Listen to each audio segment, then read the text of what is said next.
Olá, o nosso assunto hoje são as forças fundamentais da natureza. Eu não sei o quanto vocês pensam que isso pode ou não ser importante, mas entendo eu que é de extrema importância compreender essas coisas. Então vamos lá. Bem, primeiro, qual a importância das forças fundamentais, né? Então, são elas, né, que ditam todas as leis do universo. Então vejam vocês como isso é importante. Se qualquer uma dessas quatro forças, são quatro, deixasse de existir, o nosso universo seria desintegrado. Então vejam vocês que estão assistindo, né, esse vídeo. Se qualquer uma dessas forças deixasse de existir, nós não existiríamos. Nada existiria, nada que nós conhecemos como universo, planeta habitável, sistema solar, conseguiria se sustentar. E são as quatro forças, essas quatro forças que são a gravidade, o eletromagnetismo, a força nuclear forte e a força nuclear fraca. Mas o que é tudo isso? Né? O que é a gravidade? O que é o eletromagnetismo? O que são as forças nucleares forte e fraca? O que é tudo isso? Né? Pois bem, aí eu já falei um pouco, né? A força eletromagnética ou eletromagnetismo é a mesma coisa e a força gravitacional ou a gravidade também é a mesma coisa.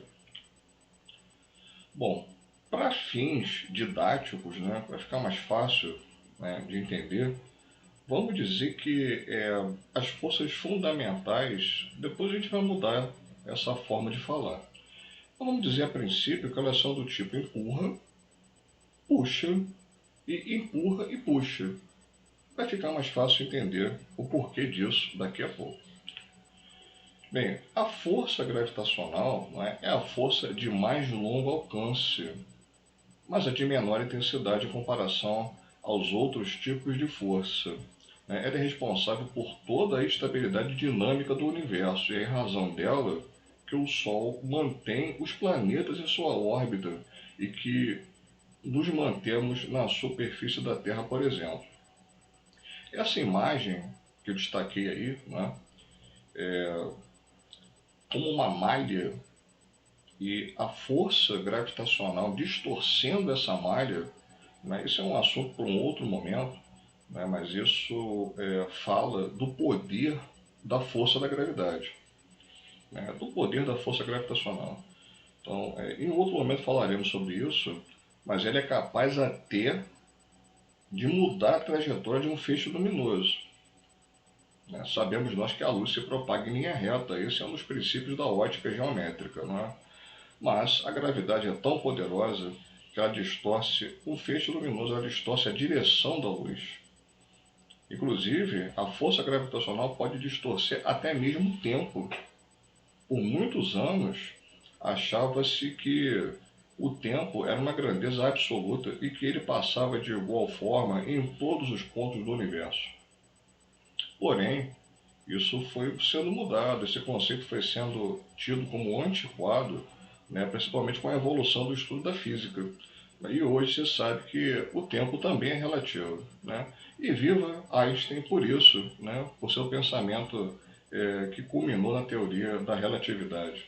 Não é? Então o tempo também é relativo. E o que torna, né, o tempo algo relativo, o que torna o tempo sendo algo que passa diferente em lugares diferentes, é a gravidade. A gravidade é tão poderosa que ela é capaz de distorcer até mesmo o tempo.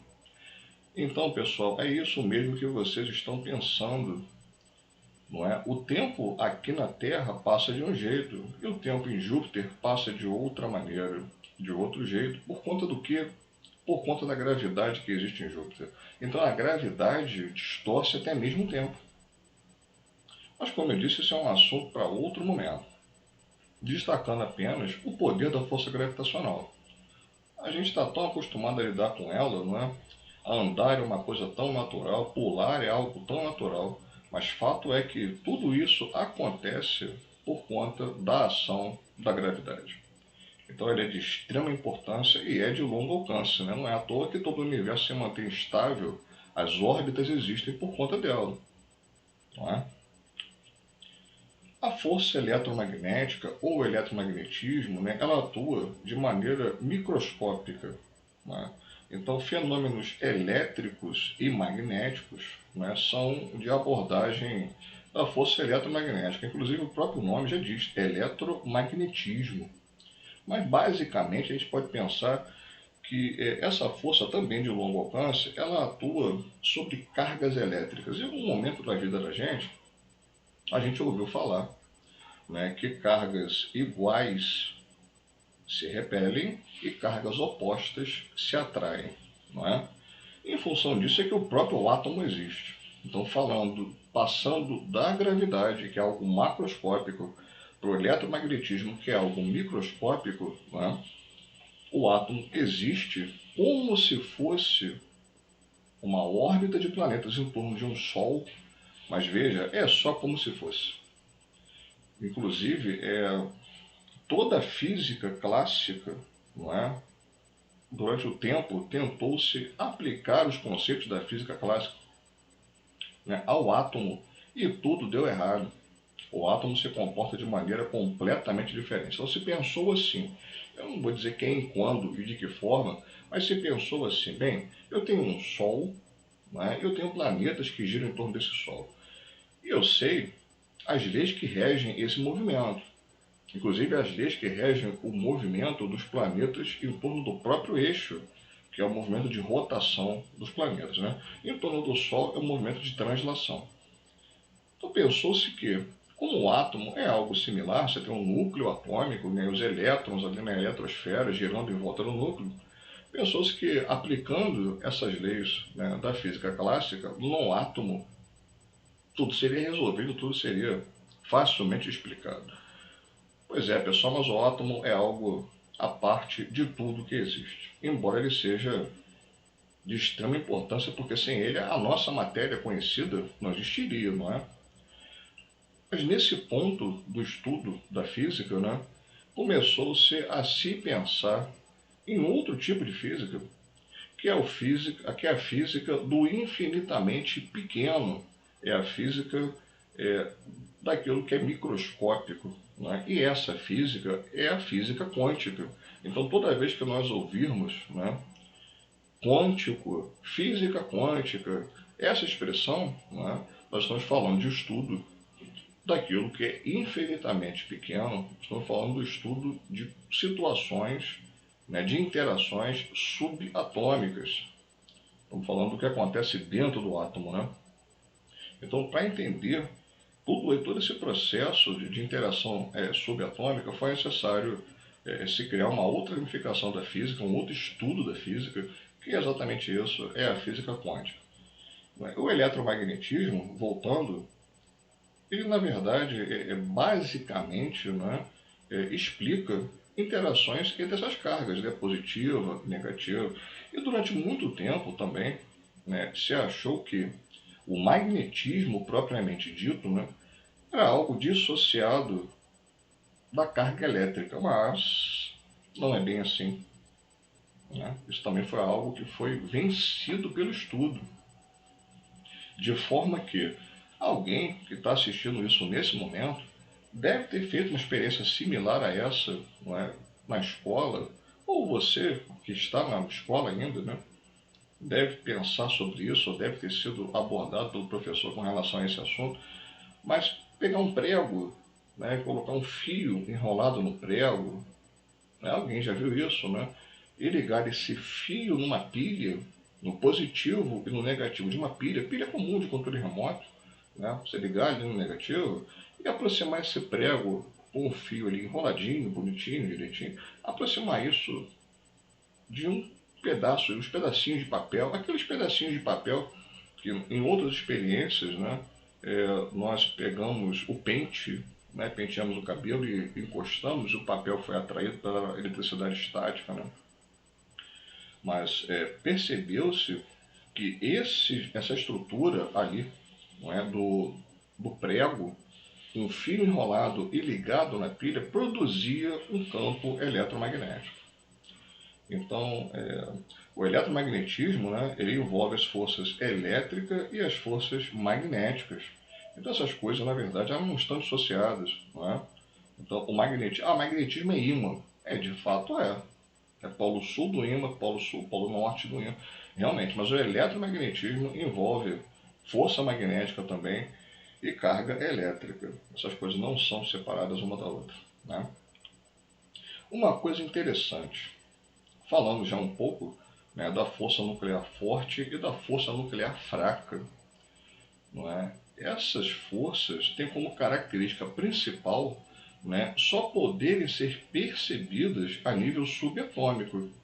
Isso quer dizer que o empurra e puxa dessas forças ocorre em regiões menores que o átomo, né? E o que elas empurram e puxam são também, como consequência, menores que o átomo, né? Aí do lado eu coloquei a estrutura atômica, que nós já provavelmente conhecemos, né? Que nós temos um núcleo atômico ali com prótons e nêutrons, né? E em volta a eletrosfera sendo preenchida com os elétrons de carga negativa e o núcleo com os prótons de carga positiva. Ainda sobre as forças puxa e empurra, essas aqui, né, que eu disse que por enquanto vamos falar um pouco dessa maneira, a gravidade é uma força do tipo puxa. Vamos pensar assim, né? A gravidade, vamos imaginar isso dessa forma por enquanto. A gravidade não empurra nada para lugar nenhum. Vamos pensar assim, vamos pensar dessa maneira. A gravidade, na verdade, puxa tudo para baixo, para o centro do planeta, né? Então, o que é o pulo? Quando você pula, né? Você está pulando. O seu pulo pode não parecer, mas é uma tentativa de se desprender do planeta Terra. Já pensou sobre isso?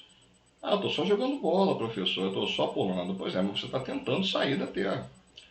E é por conta da força gravitacional, que é uma força do tipo puxa, que você é puxado de volta para o planeta e graças a Deus por isso, né? Você não sai por aí flutuando perdido no espaço, não é verdade? Então vamos pensar que a força gravitacional é do tipo puxa. E a força eletromagnética ela é do tipo empurra e puxa. Mas como assim, professor? Bom, se cargas elétricas forem de igual sinal, positivo com positivo, essa força ela empurra e afasta essas cargas. E se essas cargas forem de sentido contrário, uma carga positiva com uma carga negativa, essa força eletromagnética é do tipo puxa. Então depende do momento, depende das cargas ali, e é graças a essa força que o átomo existe. Na verdade, o que é o átomo? Né? Negativo do lado de fora, positivo do lado de dentro, essas coisas se equilibram de uma maneira em que o átomo existe. Então a força eletromagnética é do tipo empurra e puxa. Né? Aí nós falamos um pouco sobre a estrutura atômica, né, e sobre as forças nucleares, e força nuclear fraca e força nuclear forte, né, que atuam aí a nível subatômico, ou seja, dentro do átomo. Né. Falando agora um pouco da força nuclear forte. Né. A força nuclear forte é a mais forte de todas as forças. Né. Ela é responsável pela existência dos núcleos dos átomos, vejam vocês. Né. O núcleo atômico é formado por prótons e nêutrons, sendo que os prótons possuem carga positiva e os nêutrons têm uma carga nula. Porém, sabemos pelo intermédio da força eletromagnética, né, que cargas de mesmo sinal tendem a se repelir, como nós falamos. O que levanta a seguinte pergunta, né? Como é possível que os prótons se mantenham juntos nos núcleos dos átomos se os mesmos deveriam se repelir, né? Já que todos eles têm a mesma carga que é positiva? A resposta para isso aí é a ação da força nuclear forte, que mantém o núcleo do átomo coeso, unido. Mas de que forma? Vamos ver isso. Primeiro vamos entender, né? Se o núcleo do átomo é formado por partículas, uma é neutra, a carga dela não existe, é nula, né? É o nêutron. E é formado por próton também, cuja carga é positiva. Como assim essas cargas positivas ali juntas, próximas, veja, elas não se tocam, mas elas estão muito próximas. Como elas se mantêm ali próximas, unidas ali, se a carga é a mesma? A ideia não é que cargas iguais tendem a se repelir? Então, como assim? Né? O nêutron não tem uma carga elétrica, né? E por isso ele não tem a atuação na força eletromagnética. Então, como isso acontece? É por conta da ação da força nuclear forte. Mas de que maneira? Então vamos entender os papéis da força nuclear forte. Ela tem dois papéis fundamentais, né? Ela forma, vejam vocês, os prótons e os nêutrons. Então os nêutrons são formados de alguma coisa? Sim, eles são. Ué, mas as menores partículas do átomo não são os prótons, os elétrons e os nêutrons? Não. Existe coisa menor do que isso. Mas vamos falar sobre isso. Então, o papel da força nuclear forte, o primeiro deles, né, é formar os prótons e formar os nêutrons. O segundo papel é não permitir que os prótons e nêutrons se afastem muito.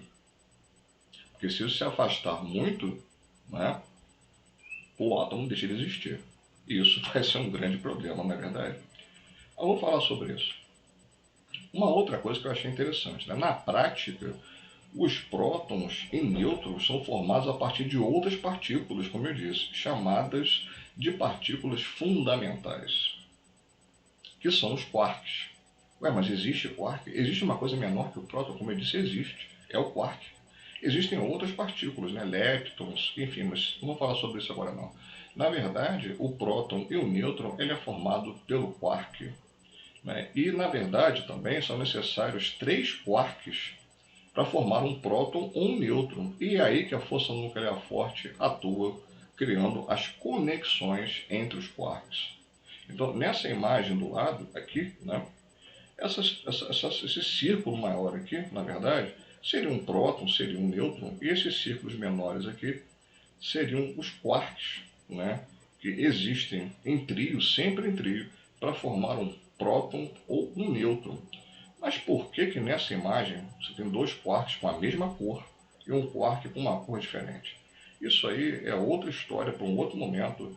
São os quarks up e os quarks down, mas isso aí é um outro momento. Por enquanto, basta saber que um próton ou um nêutron é formado por 3 quarks, que são partículas fundamentais, né? E é a força nuclear forte que existe na criação disso e na manutenção disso, né? Ela é que cria essas conexões entre os quarks aqui, né? Interessante também é o seguinte, embora um nêutron, sob o ponto de vista eletromagnético, não seja atraído pelo próton, a presença dos quarks do próton atrai os quarks do nêutron. A partícula subatômica fundamental, que é o quark, né, atrai uma, atrai a outra. Né? Então podemos dizer que é por isso que existem nêutrons no núcleo atômico. Né? Mas por que tem nêutron lá dentro? Né? Se ele não tem carga nenhuma, ele não é atraído por nada eletricamente carregado, nada positivo nem negativo, o que o nêutron está fazendo lá dentro? O nêutron, na verdade, está lá porque os quarks que formaram cada nêutron são atraídos pelos quarks que formaram cada próton. E é por isso que o nêutron existe no núcleo atômico. Né? Então a presença dos quarks do próton também atrai os quarks do outro próton. Porém, para que tudo fique em equilíbrio diante da força nuclear forte, é necessário que o número de prótons seja igual ao número de nêutrons. Pessoal, vamos guardar essa palavra aí, equilíbrio. Falaremos mais sobre isso, né? Percebam vocês que parece ser um padrão do universo, tudo está em equilíbrio. Então, o fato é que o próton, o número de prótons sendo igual ao número de nêutrons, faz com que então, o átomo esteja em equilíbrio. Né? Isso é muito importante.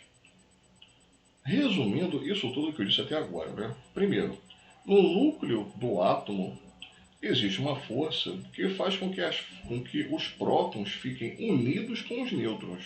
E essa força é a força nuclear forte. Ela atua exatamente nos quarks, que são aquelas partículas ali fundamentais que formam ali os prótons e os nêutrons. Né? Os quarks estão próximos uns dos outros dentro de um próton ou dentro de um nêutron, mas eles não conseguem se tocar.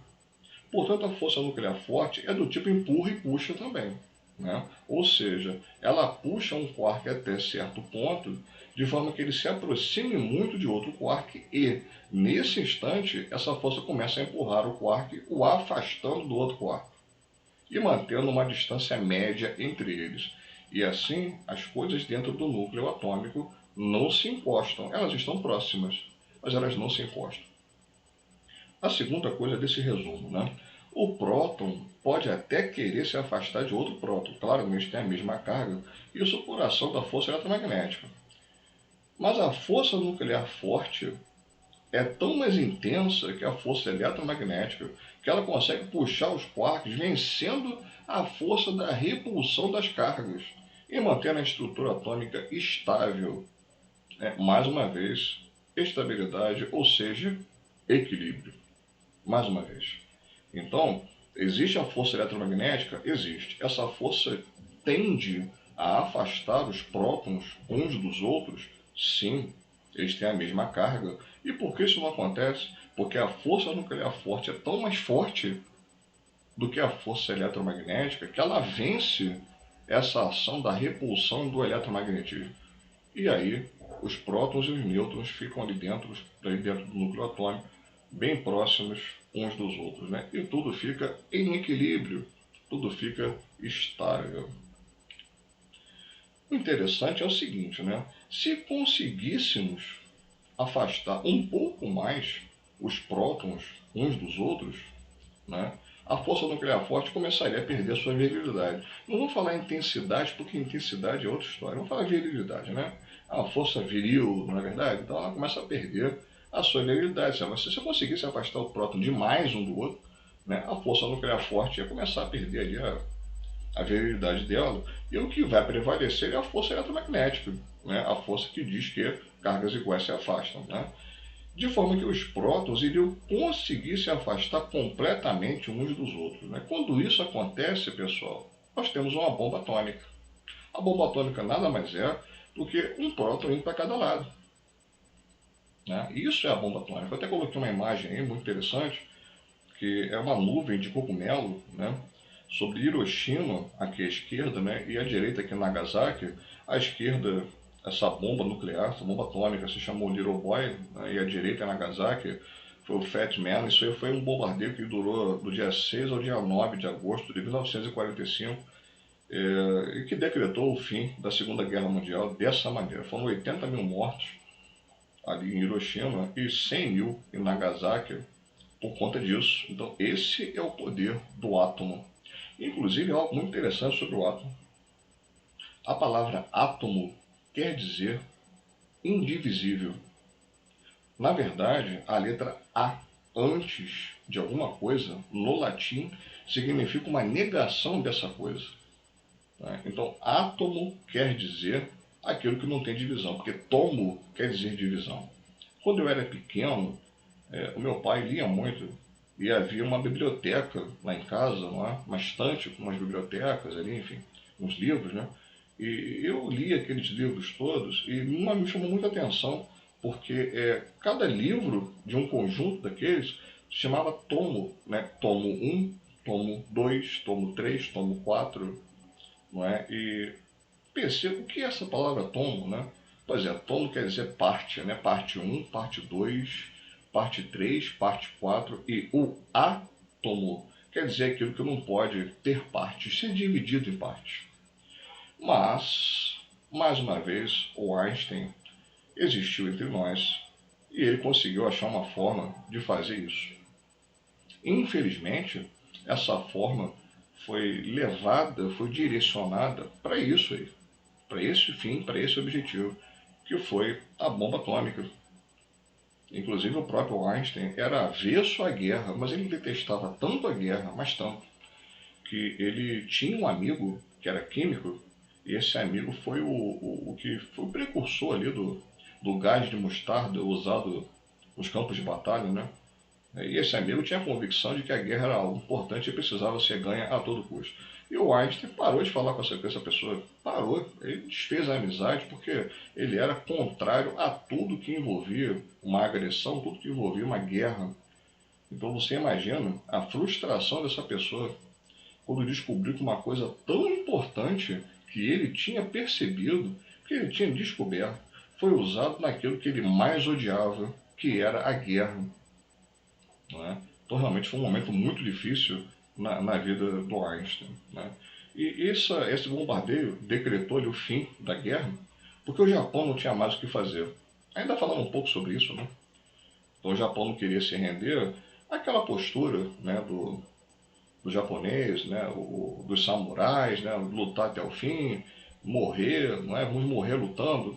Admirável, né? Eu até compreendo isso. Mas no primeiro bombardeio morreram ali 80 mil. Né? Aí o pessoal japonês, né, pensou, porra, e agora, né? Vamos continuar, né? Vamos continuar. No segundo bombardeio morreu 100 mil. Aí realmente o Japão disse, não, chega, chega, porque isso aqui é um lugar pequeno, né? Mas uma meia dúzia desses bombardeios aí não vai ter mais ninguém vivo. Né? E não foi só a questão, né, o que matou as pessoas nesse bombardeio, não foi só ali a explosão local ali, né? Que atingiu ali um impacto, atingiu ali um raio de 50 quilômetros, não foi só, vou dizer só, né? Não foi só isso não, mas a radiação, né, que foi emitida, que foi expelida pelo bombardeio, isso foi um negócio terrível, né? Então o Japão se rendeu porque, na verdade, o calor também da explosão, né? Muita gente morreu queimada, não só do impacto, mas do próprio calor. Uma coisa terrível. E o Japão acabou se rendendo, né? Enfim, o homem acha que pela violência ele consegue determinar a própria vitória, né? Mas a vitória está na inteligência. Certo, pessoal? E para quem acredita, como eu, a vitória está principalmente em Deus, não é? Mas isso é para quem acredita. Sobre o empurra e puxa, que a gente está falando desde o começo, né? Usando uma terminologia cientificamente correta, nesse momento, né, o empurra e puxa é denominado como? Né? O empurra é uma força de repulsão e o puxa é uma força de atração. Né? Então, toda vez que a gente fala agora de empurra, né, é uma repulsão, a puxa é uma atração. Certo? Então, cientificamente, corretamente falando, empurra e puxa é repulsão e atração. Precisa ter um parágrafozinho, né? Portanto, a força gravitacional é sempre atrativa, certo? A força eletromagnética é atrativa quando forem cargas opostas e repulsiva quando forem cargas iguais. Né? E a força nuclear forte é atrativa até certo ponto e repulsiva quando tenta se passar desse ponto. Perceba mais uma vez um padrão, né? O equilíbrio. Né? Estou falando isso o tempo todo, perceba isso. Né? A gravidade atrai, o eletromagnetismo atrai e repele, a força nuclear forte também atrai e também repele, de maneira que tudo se mantém estável e tudo se mantém em equilíbrio. Bem, agora existe uma força chamada de força nuclear fraca. Né? Bom, de fraco isso não tem nada. E é algo bem interessante e muito louco, sob meu ponto de vista. Né? Mas a força nuclear fraca, ela também atua, né, em partículas subatômicas, né? Mas somente quando essas partículas estão extremamente próximas umas das outras. Percebo que isso não é uma coisa fácil de acontecer, mas acontece, de vez em quando acontece.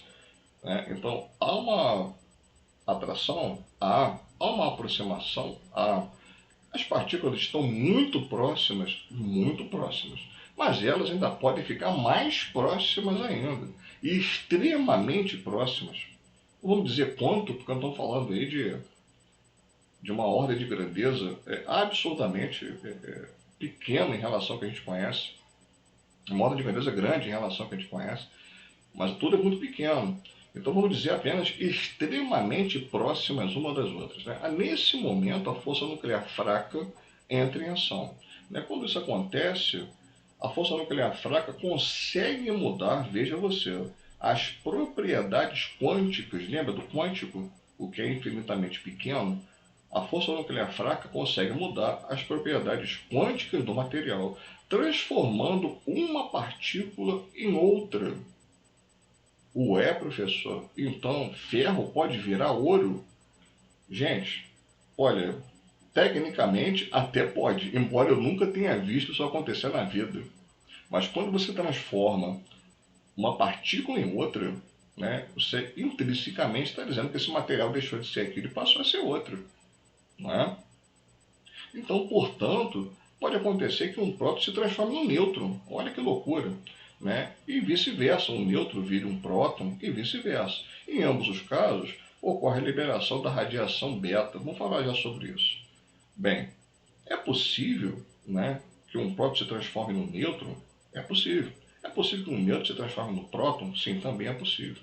Por intermédio da força nuclear fraca. Então, é possível que um material vire outro? É sim, é possível. É comum? Não. Não é mesmo. A gente não tem nem como precisar e determinar necessariamente quando isso aí acontece. A gente sabe de uma coisa, né? É que quando isso acontece naturalmente, né, existe a liberação de um tipo de radiação chamada radiação beta. Então, as partículas estarem extremamente próximas uma das outras, as partículas subatômicas, é algo extremamente raro. Né? E que negócio é esse de radiação beta? Bem, como não há tecnologia suficiente para observar a transformação de uma partícula em outra, não tem como você pegar um microscópio e ver isso, né? A gente sabe que a força nuclear fraca está atuando através da observação da radiação que é emitida.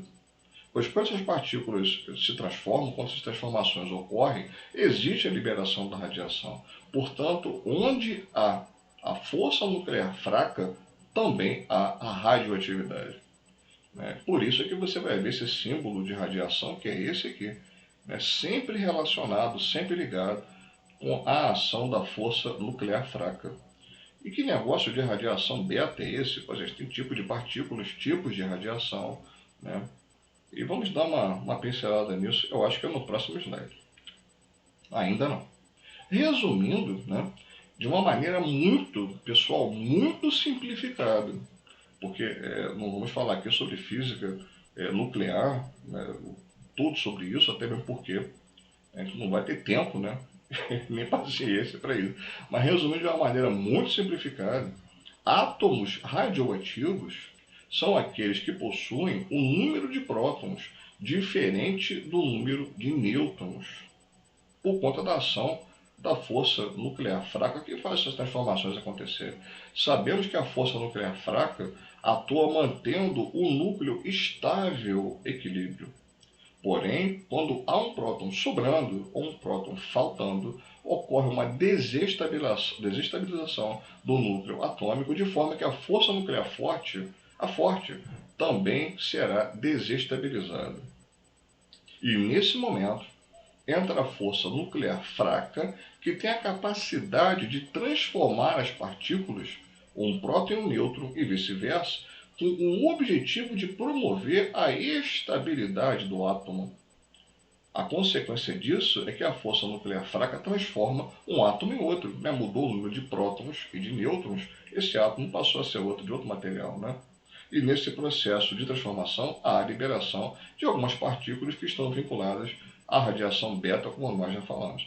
Percebam vocês que, mais uma vez, a natureza dá um jeito de tentar manter a estabilidade e o equilíbrio, inclusive a nível subatômico. Né? Você tem um excesso de prótons, um próton sobrando, um próton faltando, um nêutron sobrando, um nêutron faltando, alguma coisa sobrando, faltando.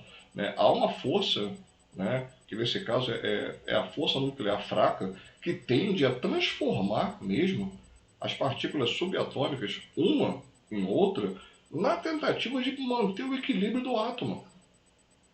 Né? Para que nada disso esteja em desacordo, fora da conformidade com a estabilidade de todo o universo. Então percebam isso. Mas falando da radiação, eu acho que é o próximo slide. É esse. Efeitos da radiação. Muito bem. A radiação beta liberada tem tanta energia que em contato com seres vivos pode provocar alguns tipos de câncer. Né? Que na verdade, né, o câncer basicamente é o crescimento desordenado das células. Mas vamos lá, vamos explicar isso direitinho, porque não é bem assim. Né? É assim, mas tem alguns poréns aí.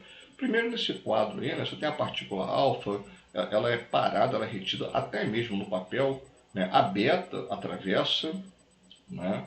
O raio-x, que é aquele que você já deve ter passado, uma radiografia do pulmão, da arcada dentária, e atravessa o papel, atravessa o seu corpo e para no aço. E você tem um raio gama, que é aquele do Bruce Banner, né, que fez ele virar o Hulk e tal. O raio gama está aí, né? Ele atravessa tudo e vai lá no concreto. Partículas de nêutron também conseguem vencer isso. né? Mas o que eu quis dizer com relação à radiação provocar essa mutação genética, porque a radiação é isso, né? Uma palhinha sobre isso muito rápido. Se você olhar uma célula humana, uma célula, né? Se você olhar uma célula, você tem ali partículas, organelas celulares. Você deve ter visto isso em algum momento, né? A mitocôndria, ali o complexo de Golgi, né? O centríolo, que é responsável pela divisão celular, né? Olhando no microscópio, o centríolo parece um T, assim, bem brilhante. E é ele que é responsável, ele que coordena a mitose e a meiose, né? Que são as divisões celulares que nós conhecemos. A mitose é a divisão celular das células comuns, né? E a meiose é a divisão celular das células reprodutoras. Mas fato é que, né, tudo isso funciona em equilíbrio, em harmonia, de maneira em que se você corta uma pele, corta um dedo, esse dedo se regenera, essa pele se regenera por conta da divisão celular, da multiplicação de células, isso volta ao normal, né? Você não fica com aquele corte para sempre. Não vou falar da hemofilia, né, que é uma outra situação que evita a coagulação do sangue e essa cicatrização se torna mais difícil. Mas o fato é que, né, essa divisão celular é uma coisa muito harmônica, muito equilibrada. E as células que são oriundas dessa divisão, elas são exatamente iguais uma à outra e as duas exatamente iguais àquela célula que originou essa divisão. E isso ocorre não só por conta do centríolo que organiza tudo isso, mas isso ocorre por conta do material genético que existe dentro do núcleo da célula, que é o DNA, o ácido desoxirribonucleico. O que acontece é que a radiação, ao atravessar uma célula, ela modifica o DNA de tal maneira em que aquela célula em si nem sempre fica deformada, fica diferente, né? Fica improdutiva, nem sempre ela, mas quando ela se divide por meio da meiose, né? Através da mitose ou da meiose, quando ela se divide, essas duas aqui já são esquisitinhas, né, já são diferentes daquela, já não funcionam muito bem, e cada uma delas se divide em outras duas que também não ficam muito bem, e aí é que ocorre o câncer. Né? O câncer é uma duplicação, é um crescimento desordenado, né, de cada célula. E você tem os tumores, né, e tudo mais, e a radiação pode provocar isso nos seres vivos, especificamente a radiação beta. Mas a gente está dizendo aqui, então, que radiação é um negócio ruim, muito importante. Não, não é bem isso. A radiação, de uma forma geral, é algo muito além de compostos radioativos, né, que podem gerar o câncer. Né? Por exemplo, a luz é uma radiação e ela não nos faz mal. Né? É por meio dela que conseguimos enxergar. Eu só estou enxergando vocês, ou estou enxergando, melhor dizendo, o que eu estou vendo aqui, porque essa câmera que aponta para mim agora tem 4 LEDs, né? Que são lâmpadazinhas, não vai entrar no método da configuração e do que é o LED, mas são 4 lâmpadazinhas que estão emitindo luz, fora a luz aqui do meu escritório, né, que está me iluminando. Então a luz é radiação também, e sem ela a gente não consegue fazer nada, não é? Ou a gente tem que se adaptar ao escuro constante. Então a radiação faz mal? Nem sempre, depende, né? Inclusive, a gente deve se expor ao sol diariamente.